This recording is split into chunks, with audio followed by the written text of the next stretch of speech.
con la asesoría de la doctora Vanessa Valderrama, quien es médico staff del departamento de UVIA, del INO. Entonces, vamos a realizar la presentación. Bienvenida, Stephanie. Puedes compartir tus diapositivas.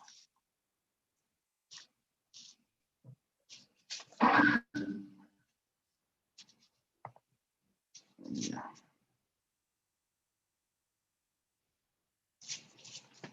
Gracias, doctor Lacio, por la presentación. ¿Pueden visualizar mis diapositivas? No.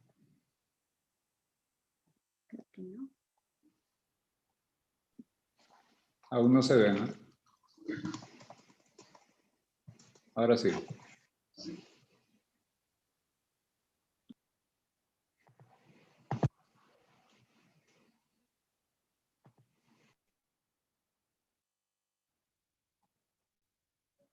Ya. Buenas noches, mi nombre es Stephanie García Alarcón, soy médico residente de primer año. El día de hoy voy a hablar sobre la embriología de la coroides y el vitrio. He contado con la asesoría de la doctora Vanessa Valderrama.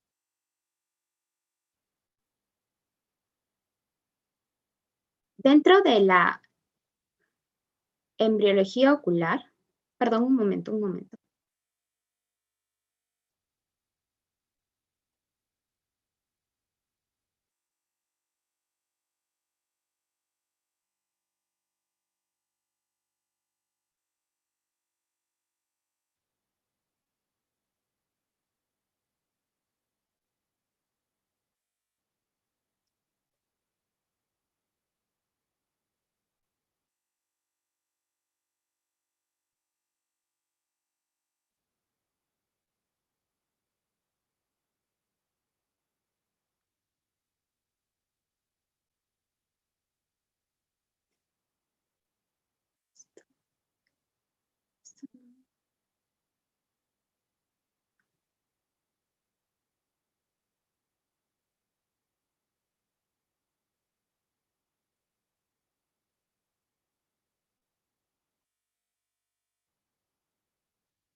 Ya.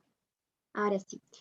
Dentro de la embriología de la coroides y vitrio, vamos a conocer primero, según el temario que hemos visto en estas últimas 2 semanas, la embriología ocular, vamos a tocar el tópico 4 con respecto a la coroides y vitrio. Los objetivos de esta charla son describir el origen embrionario de la coroides, reconocer la secuencia de formación embrionaria del vitrio e identificar las principales patologías congénitas tanto de coroides como de vitrio. Entonces, debemos de recordar que, como ya hemos visto en clases previas, la embriología ocular va a provenir de diferentes capas germinativas, ¿no? Como el neuroectodermo, ectodermo superficial, las células de la cresta neural, así como células mesodérmicas.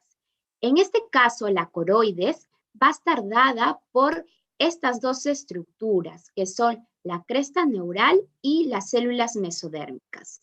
Acá tenemos una imagen representativa para más o menos ubicarnos en cómo son las disposiciones de estas células.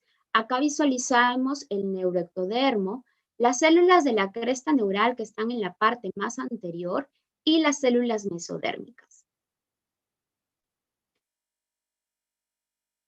Alrededor entre la 4ª y 5ª semana más o menos, cuando ya se ha formado este cáliz óptico, observamos que las células de la cresta neural, que están en la parte más anterior del cáliz, van a realizar una migración hacia la parte posterior del tallo óptico, envolviéndolo.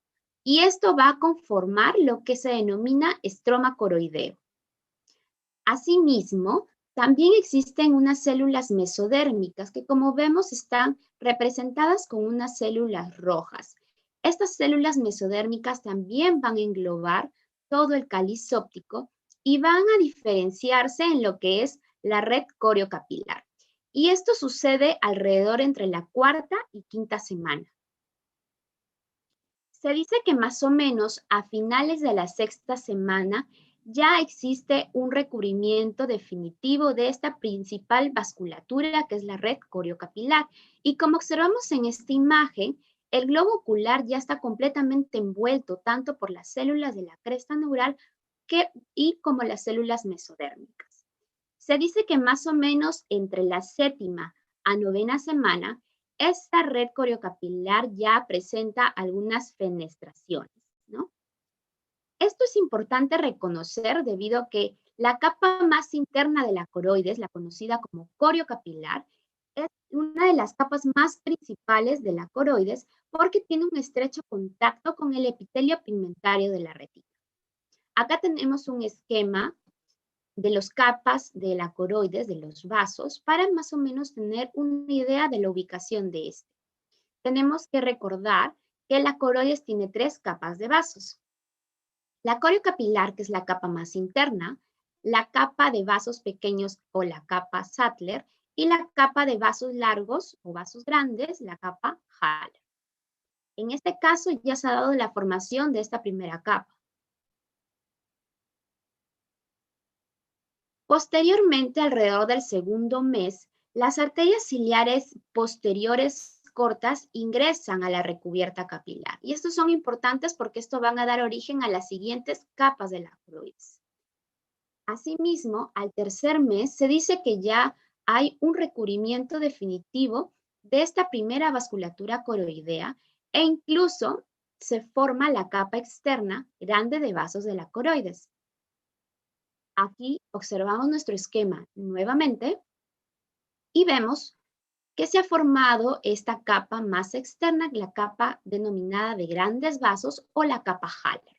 Esto sucede alrededor del tercer mes de gestación. Asimismo, alrededor del cuarto mes de gestación, se forma el círculo arterial mayor, que como sabemos está conformado por la irrigación de las arterias ciliares largas posteriores y las arterias ciliares anteriores. Esta estructura es importante reconocer porque va a dar el pase para la irrigación a la parte más anterior de la uvea. Asimismo, va a dar unas ramas hacia el cuerpo ciliar, que eso sucede alrededor del quinto mes. Pero al quinto mes de gestación también se va a dar la formación de la capa intermedia de los vasos de la coroides, que como observamos nuevamente en nuestro esquema, es esta capa media de vasos pequeños, también denominada capa Sattler. Y alrededor más o menos del octavo mes de gestación, se dice que ya existe una anastomosis final entre la vasculatura arterial y la vasculatura coroidea. Lo antes mencionado es importante recalcar debido a que la coroides es la capa vascular del globo ocular, pero la coroides no solo está formada de capa de vasos, también está formado de estroma. Entonces el estroma coroideo, como ya lo hemos visto previamente, este va a tener un origen a partir de las células de la cresta neural, que como observamos desde la parte más anterior, va a migrar hacia la parte posterior del tallo óptico envolviendo. Se dice que más o menos a finales del tercer mes va a estar delimitado. ¿Qué es lo que pasa? Las células de la cresta neural no solamente van a dar origen al estroma coroideo, sino también van a formar la esclera. Entonces, cuando envuelve completamente el cáliz óptico, se va a delimitar y este delímite entre esclera y estroma coroideo se va a dar alrededor de las finales del tercer mes. Esta va a estar compuesta por fibrillas de colágeno tipo 2, pero alrededor del cuarto mes de gestación se dice que ya hay un depósito de tejido elástico. Y alrededor del sexto mes de gestación van a aparecer los melanosomas, que como sabemos los melanocitos también son de origen de las células de la cresta neural y estos son importantes y van a dar la pigmentación característica de esta capa, ¿no? Y se van a ubicar a nivel de la coroides externa y de la supracoroides. Ahora, ya habiendo conocido previamente la formación de la coroides, ahora vamos a conocer cómo se forma embriológicamente el vitrio. Pero para conocer la formación de esto debemos identificar ciertas estructuras. Acá tenemos el cáliz óptico con su capa más interna de la retina y lo que va a ser la capa más interna de la retina y la capa externa de la retina. Asimismo, la vesícula del cristalino. Entonces, el vitrio o la cavidad vítrea va a estar formado entre este espacio de la capa más interna del cáliz óptico y la parte posterior del cristalino. Se dice que más o menos entre la cuarta y quinta semana se va a empezar la formación de este vitrio a través de fibrillas, de células mesenquimatosas y de conductos vasculares. Se dice que las fibrillas tienen un origen del ectodermo superficial, pero aquí en el vitrio es importante recalcar la embriología de estas estructuras a partir de la cresta neural, las células de la cresta neural y las células mesodérmicas. Las células mesodérmicas se dicen que van a ingresar a nivel de las fisuras formando vasos hialoideos. Pero ¿cómo es que ingresa a este cáliz óptico? Como vemos en la imagen, tiene un ingreso más o menos de forma angulada, de forma oblicua, ¿no? Entonces, esto se explica a recordar que inicialmente cuando se forma este cáliz óptico, existe una fisura embrionaria, fetal o coroidea. Esta fisura va a permitir el ingreso de estos vasos hialoideos a nivel de la cavidad vítrea. Aquí tenemos un corte coronal de esta imagen, donde observamos el cáliz óptico con su capa interna, con su capa externa, y cómo los vasos hialoideos ingresan. Debemos de reconocer, además, de que estos vasos hialoideos, luego la fisura embrionaria va a sufrir un cierre y por lo tanto esto va a sufrir una migración y los vasos van a quedar al final del tallo óptico, convirtiéndose ya en la arteria central de la retina.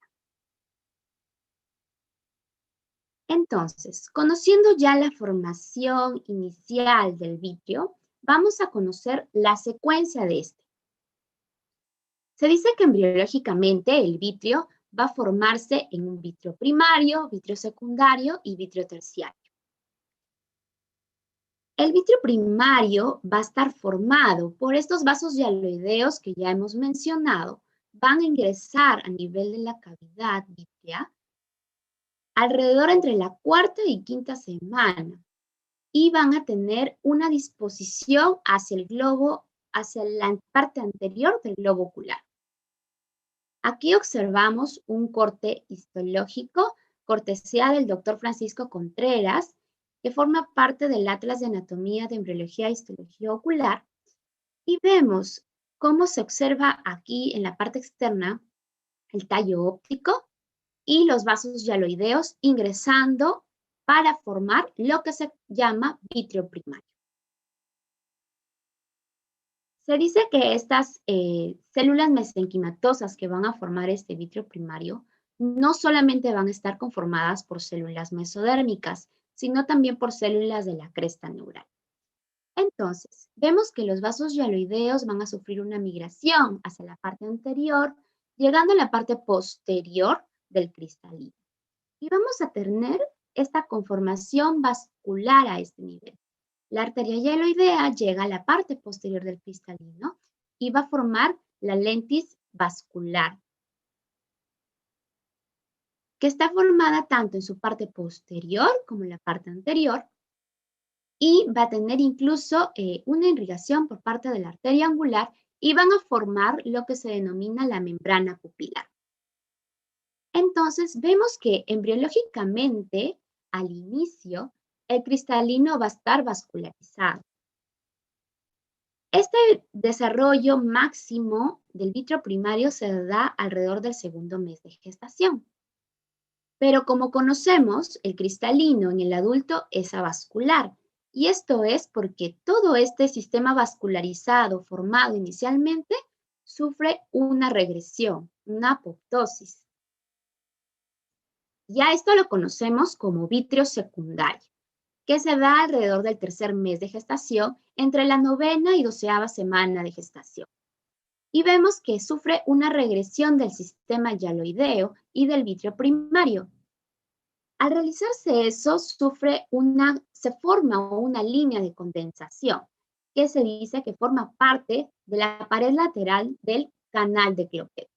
Entonces, el canal de Cloquet es un remanente de ese sistema hialoideo y va a tener una comunicación entre el disco óptico y la parte posterior del cristalino.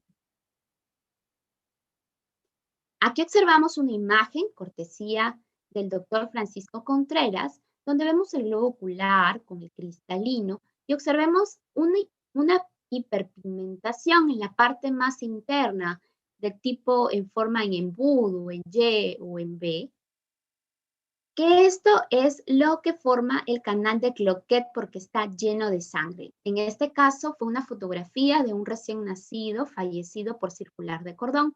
Entonces vemos el canal de Cloquet lleno de sangre y por eso se puede visualizar en este momento. Después de formado el vitrio secundario y sufrir toda la regresión del sistema hialoideo como lo hemos visto, ese vitrio secundario se va a formar con fibrillas de colágeno. Y en el vitrio terciario, estas fibrillas se van a condensar y se van a unir a la capa más interna de la retina, que es la membrana limitante interna.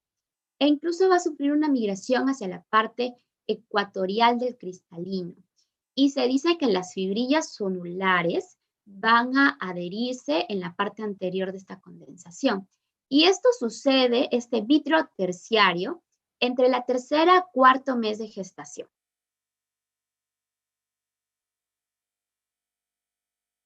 Acá observamos un corte histológico, forman parte de un estudio y observamos en esta primera imagen el cáliz óptico, tanto con su capa externa, su capa interna, el tallo óptico y el cristalino. Pero visualizamos que a nivel del tallo óptico está una estructura que en la parte derecha está amplificada, que son lo que conforman los vasos hialoideos.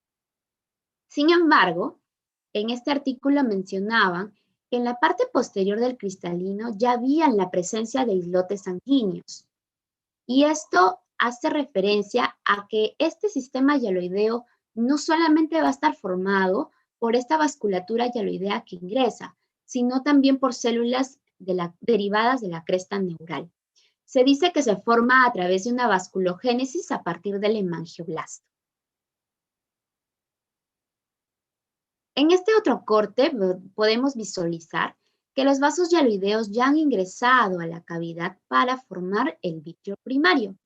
Y acá tenemos una amplificación de la imagen y observamos las células sanguíneas que están epitelizadas por miocitos, ¿no? Por células musculares.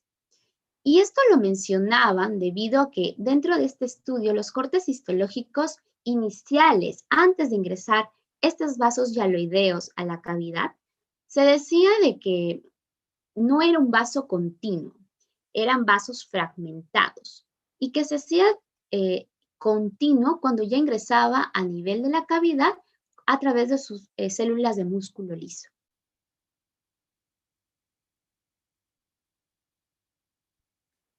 Entonces, ya conociendo embriológicamente la formación tanto de la coroides como del vitrio, podemos hablar de algunas patologías del tipo congénitas. Hablaremos inicialmente de las patologías congénitas del vitrio, y aquí cabe resaltar la patología de la vasculatura fetal persistente. Debemos de recordar, para entender esta patología, de que inicialmente existía un vitrio primario donde ingresaban los vasos hialoideos desde su parte más posterior hacia la parte anterior del globo ocular y formaba toda una vasculatura a nivel del segmento posterior y segmento anterior. Pero posteriormente se formaba el vítreo secundario, donde se daba una regresión de todo este sistema yaloideo. Cuando no existe esta regresión del sistema yaloideo, es cuando se da esta vasculatura fetal persistente o hiperplasia del vítreo primario, que más o menos sucede esta alteración entre la 9ª, 12ª semana, que es cuando se forma el vítreo secundario. Este tipo de patología se caracteriza por presentarse clínicamente a nivel del 3er a 8º mes de vida. Es del tipo unilateral y puede afectar tanto el segmento anterior como el segmento posterior o ambos. Su característica es la leucocoria. Se dice que es uno de los signos que puede causar una llamada de atención para los padres de familia y un motivo de consulta. Sin embargo, la leucocoria no es algo específico de este tipo de patologías. Tiene una serie de diagnósticos diferenciales, como el retinoblastoma, como la catarata congénita, como la retinopatía del prematuro. Así que cuando veamos leucocoria podemos pensar en esta serie de patologías, así como de la vasculatura fetal persistente. Acá observamos en esta imagen cómo la persistencia de esta vasculatura viene desde la parte del disco óptico y se va hacia la parte anterior, ¿no? Buscando el polo posterior de la cápsula del cristalino. Esta vasculatura fetal persistente podemos identificar algunos signos y esto va a depender mucho de en qué nivel se encuentra, si es el segmento anterior o es el segmento posterior. Entonces vamos a ver la imagen inicial. Veíamos los vasos yaloideos que formaban la cápsula vascular lentis y la membrana pupilar. Entonces, la persistencia de cualquier tipo de este tipo de vasculatura va a dar ciertos signos. Acá tenemos la membrana pupilar resistente. Cuando persiste o no existe la regresión de esta membrana pupilar y causando así unas fibras densas del iris que van en sentido a la región pupilar. Se dice que este tipo de fibras densas no van a producir exactamente una alteración en la agudeza visual, pero cuando se hacen muy densas, podría causar sí ya una alteración de la agudeza visual. Asimismo, tenemos este otro signo, la mancha de Mittendorf. Esta mancha de Mittendorf se da una mancha a nivel de la cápsula posterior del cristalino por esta persistencia de la arteria yaloidea. Puede ser muy pequeña, puede ser amplia, pero en general no produce una alteración a nivel de la agudeza visual. Acá tenemos otra imagen de la mancha de Mittendorf. También podemos visualizar la membrana retrolental. Esta membrana retrolental es una membrana del tipo blanca, rosada, que se da por la persistencia de la formación de la cápsula vascular lentis posterior. E incluso puede traccionar y pueden observarse los procesos ciliares alargados. Esta membrana retrolental puede ser muy pequeña o puede cubrir toda la superficie de la cápsula posterior del cristalino.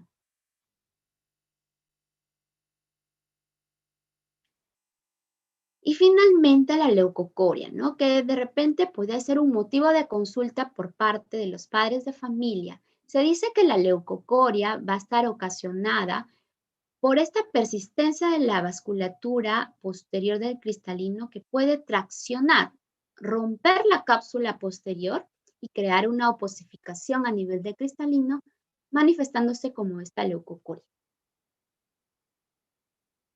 Por otro lado, en el segmento posterior, vamos a visualizar otro tipo de signos. Por ejemplo, la papila de Bergemeister. Esta papila de Bergemeister se caracteriza por una membrana que, como observamos, está adherida al disco óptico y se va a dar por una remanente de esta última vasculatura yaloidea al final del disco óptico. Esto no produce en sí una alteración visual, a menos de que pueda causar una atracción a nivel de la mácula o de la retina. Por otro lado, también se pueden formar los pliegues retinianos. Estos pliegues retinianos se caracterizan por ubicarse en cualquier de sus cuadrantes, pero siempre tienen una disposición del tipo inferotemporal. Estos pliegues se dice que si progresan podrían causar un desprendimiento de retina. Pero no solamente podemos ver las manifestaciones a nivel de segmento anterior y posterior, sino también a la ectoscopía podríamos visualizar una microftalmia y esto se desarrolla por un enlentecimiento del desarrollo del globo ocular. Asimismo, se pueden asociar otras patologías como la catarata que hemos mencionado o glaucoma congénito. Aquí observamos una imagen de resonancia donde visualizamos que está afectado sobre todo la parte anterior, su segmento anterior, pero también observamos condensaciones subyaloideas en la parte posterior del globo ocular. Pero la imagen característica es esta lesión, esta imagen en forma de embudo en Y o en B, que va a ser el signo de la comunicación entre la papila óptica y la parte posterior del cristalino, conformando esto la vasculatura fetal persistente. Ahora, veremos respecto a las infecciones o las patologías congénitas de la coroides, que como sabemos,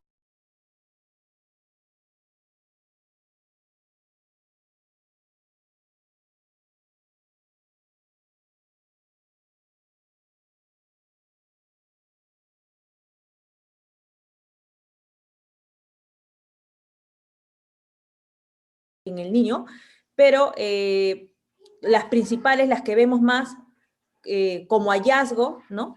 Es las que vemos en las infecciones que se han dado en el segundo o tercer trimestre. Son los niños que sobreviven, pero que tienen esas alteraciones en abocado que muchas veces las encontramos en la consulta, ¿no? Eso es todo lo que quería mencionar. Ya, doctor, muchas gracias. Tenemos una pregunta. El doctor José Coronado pregunta, ¿el coloboma puede causar algún defecto visual?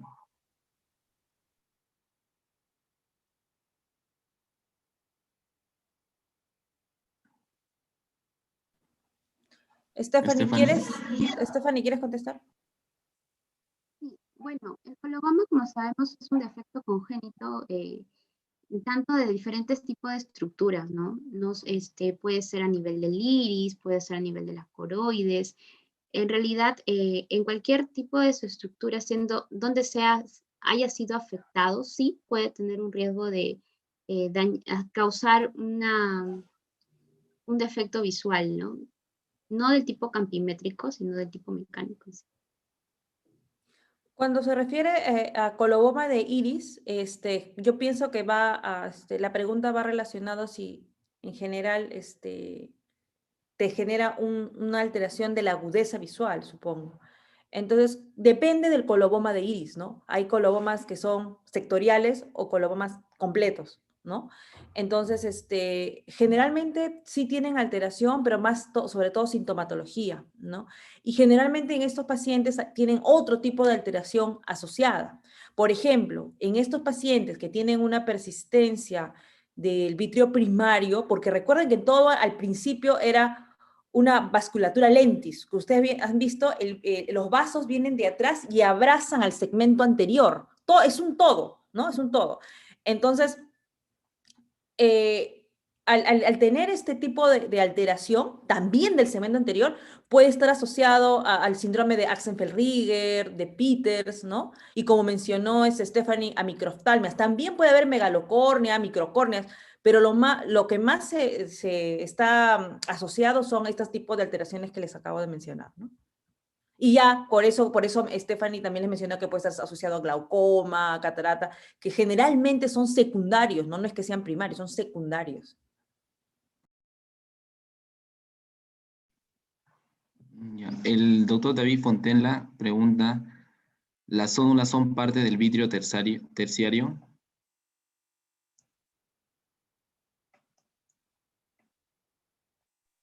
No, las células no forman parte del vidrio terciario, solo que mencionaba el libro de la academia de que estas células mm, se forman en la parte anterior de esta condensación, ¿no? Pero no es que significa que deriven de ellas.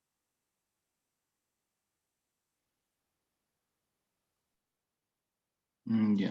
El doctor Luis Alberto pregunta, ¿cuándo se dan sus adherencias y localización del vitrio? Me imagino, ¿no?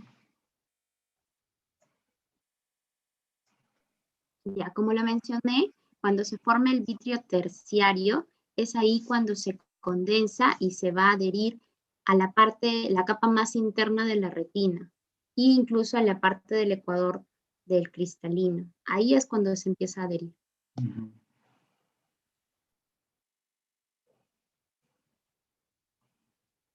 El doctor Luis Alberto también comenta, el coloboma altera la agudeza visual de acuerdo a su extensión, y si son inferiores y van desde iris hasta el nervio óptico. Claro. Claro, todo también hay que recalcar que el coloboma va a estar formado también por una falta del cierre de la fisura, ¿no? Entonces puede ser a todo nivel. Hay algo que quería mencionar es que cuando ustedes encuentran una alteración congénita en general, tienen que buscar más alteraciones congénitas. De buena suerte puede ser que haya algo leve, ¿no? Por ejemplo, de la vasculatura fetal persistente, lo más leve puede ser, pues, la persistencia de la arteria hialoidea, ¿no? Cuando ven la arteria hialoidea volando en el vitrio, ¿no? Pero hay formas graves. Entonces, siempre nosotros que ya vemos una alteración, debemos hacer un examen completo para tratar de descartar que no hayan otras alteraciones, ¿no? Que puedan después, a largo tiempo, producir más daño. Stephanie les mostró no me acuerdo si era una tomografía o una resonancia, donde veían que había un paciente que tenía una persistencia de la vasculatura fetal, pero el otro ojo que no se veía tanto, que no se veía tan evidente ese signo en embudo, realmente las bandas vítreas estaban en la parte posterior y eso en cualquier momento puede generar una tracción vítrea, ¿no? Y es una de las indicaciones, así como la retinopatía de la prematuridad, y también es un diagnóstico diferencial, operar, ¿no? A los niños ¿cómo se llama? De emergencia, ni bien, o sea, ni bien, o sea, se detecte esta enfermedad, o sea, desde bien chiquitos, ¿no?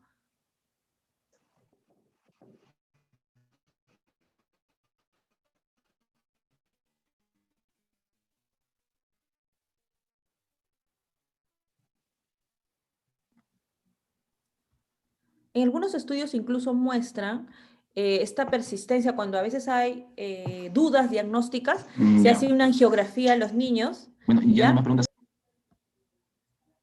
¿Hola? ¿Se me escucha? Sí, sí, se lo he escuchado. Allá.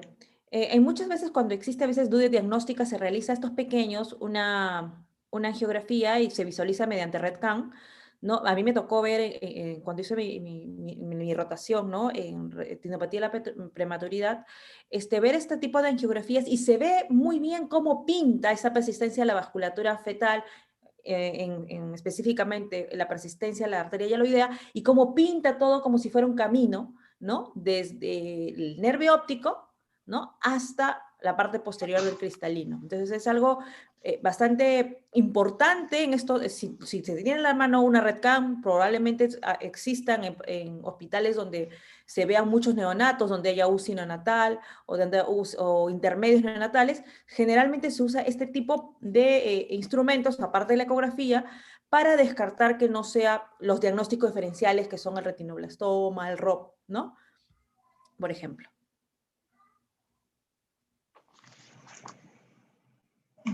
Muy bien, doctora, gracias. Stephanie, ¿has preparado, creo, preguntas? Sí, a ver, los voy a A ver, ¿las presentar. puedes presentar para...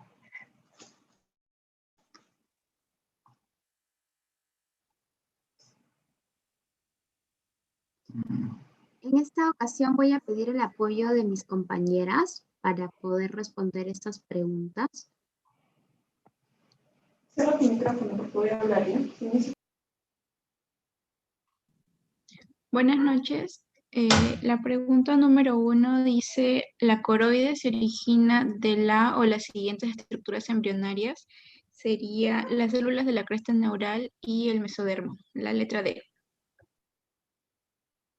Muy bien, como ya lo hemos visto, y esto pues formaba parte de una de las conclusiones de la charla, que la coroide se origina de ambas estructuras, del mesodermo, de las células mesodérmicas y de las células de la cresta neural. La segunda pregunta. El vitrio secundario se forma a las... La respuesta sería en 9 semanas. Muy bien, como ya lo hemos visto, el vitrio secundario se forma más o menos en el tercer mes de gestación, que estaría representado entre las 9 a 12ª semana. Buenas noches. La pregunta 3. La vasculatura fetal persistente también es denominada. La respuesta sería la C, hiperplasia de vitrio primario. Así es, la vasculatura fetal persistente tiene en realidad diferentes denominaciones y una de ellas es la hiperplasia de vitrio primario. La cuarta pregunta. Buenas noches. La cuarta pregunta dice, ¿la vasculatura fetal persistente se debe por una alteración en la regresión de los vasos hiaroideos? Esto sucede a la semana 9 a 12 semanas. Como ya hemos visto, esta regresión es la representación del vitrio secundario y esta se forma entre las 9 a 12ª semana. La quinta pregunta. Lesión característica en el fondo de ojo de corioretinitis por toxoplasmosis congénita. Es la lesión excavada a nivel macular con pigmentación asociada. Así es, como ya hemos visto en la imagen de fondo de ojo, es una lesión del tipo excavada, que la característica es a nivel macular y con pigmentación. La sexta pregunta. Ya les dije la clave. Buenas noches con todos. Pregunta 6. Lesión característica en el fondo de ojo de corioretinitis por citomegalovirus congénita. Es la alternativa de Pixapine. Bueno, como ya hemos visto en citomegalovirus congénita, la característica es una retinitis blanca con hemorragia que hace un símil a una lesión del tipo Pixapine.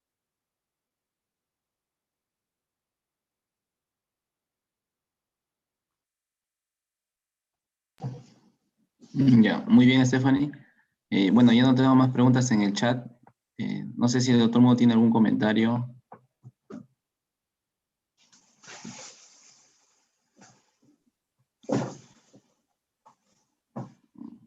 Hola, no, solamente agradecerles. Ahí con Stephanie habíamos visto un artículo, pero bueno, no sé si lo preparo, pero era justo a propósito de la pregunta que mandaron sobre colobomas de coroides, ¿no? Un artículo interesante, ¿no? Sobre un coloboma frustro, no sé con qué tanta frecuencia lo ven, pero justo afectada la coroides y iba también con la presencia de un desarrollo incompleto del iris, ¿no? Bueno, pero era un caso anecdótico presentado en la literatura. Más bien, ¿con qué tanta frecuencia se ve esto si es que cuando uno ve algún tipo de estas lesiones vale la pena reportarlo? No sé qué tan frecuente es en tu experiencia, Vanessa, a lo mejor. La verdad es que el paciente a veces ni siquiera los nota, ¿no? Por ejemplo, si hablamos de una persistencia de la arteria hialoidea, específicamente, muchas veces lo encontramos de manera de rutina, ¿no? O sea, el paciente ni siquiera se da cuenta, las que me ha tocado ver, por lo general, en la consulta general, ¿no? Sin patología, es que lo hemos encontrado, de manera esporádica, ¿no? O sea, el paciente se fue a hacer un control y se encontró un remanente de la arteria ahí volando en el vitrio. Ahora, las que sí se ve una unidad neonatal, porque ya el bebé nace a veces con nistagmos, con una leucocoria, ¿no? son casos aislados que normalmente en el INO no lo vemos porque no estamos en un hospital donde vemos pacientes o sea, de neonatos, ¿no? Porque esto rápidamente se nota, si ni bien se nota, el neonatólogo se da cuenta que hay algo, normalmente, ¿no? En la primera visita o en la primera atención del bebé, o en la primera semana en general. Entonces, generalmente eso lo vamos a tener que ver o rotar en un hospital de neonatología para poder verlo, ¿no? Ellos son los que más pueden ver. A mí me ha tocado verlo en mis rotaciones, o sea, sí lo he visto, ¿no? Y como he estado en una unidad, lo he visto todo el mes de la rotación. Pero de ahí a verlo así comúnmente es difícil, ¿no? Pero sí la persistencia leve de la arteria sí se puede encontrar de manera esporádica.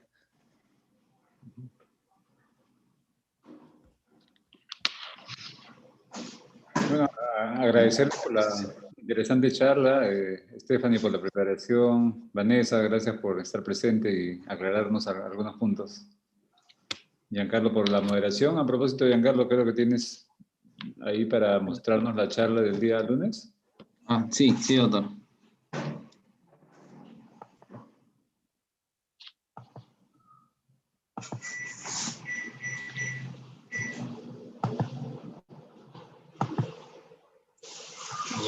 Sí, aquí tenemos la programación de la siguiente semana. El día lunes tenemos Anatomía y Fisiología de la uvea, también con la doctora Stephanie García. El martes 16, Embriología de la retina. Miércoles 17, Anatomía y Fisiología de la retina. El día 18, 19 y 20 no va a haber charlas, por lo que se va a dar el curso internacional de retina, trauma y vitrio, que está auspiciado por la Sociedad Peruana de Oftalmología. Entonces están todos invitados para el día 15, ¿no? Que se va del tema de Anatomía y Fisiología de la uvea, a cargo de la doctora Stephanie García y con asesoría de la doctora Amelia Cerrate.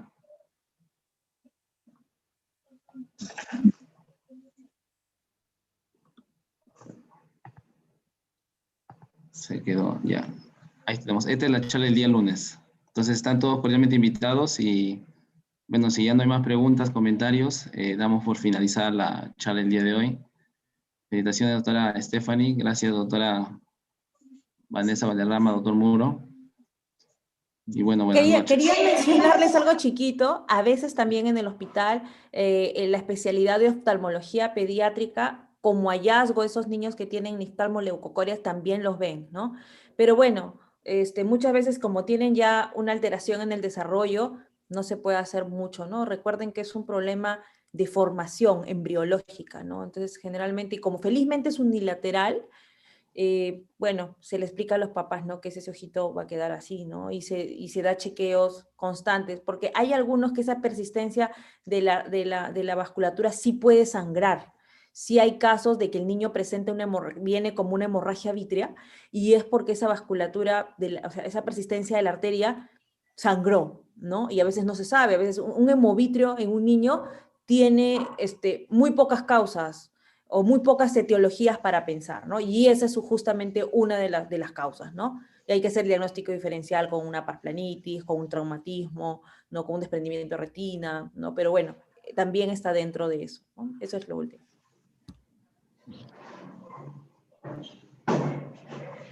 Ok, muchas gracias, muchas gracias.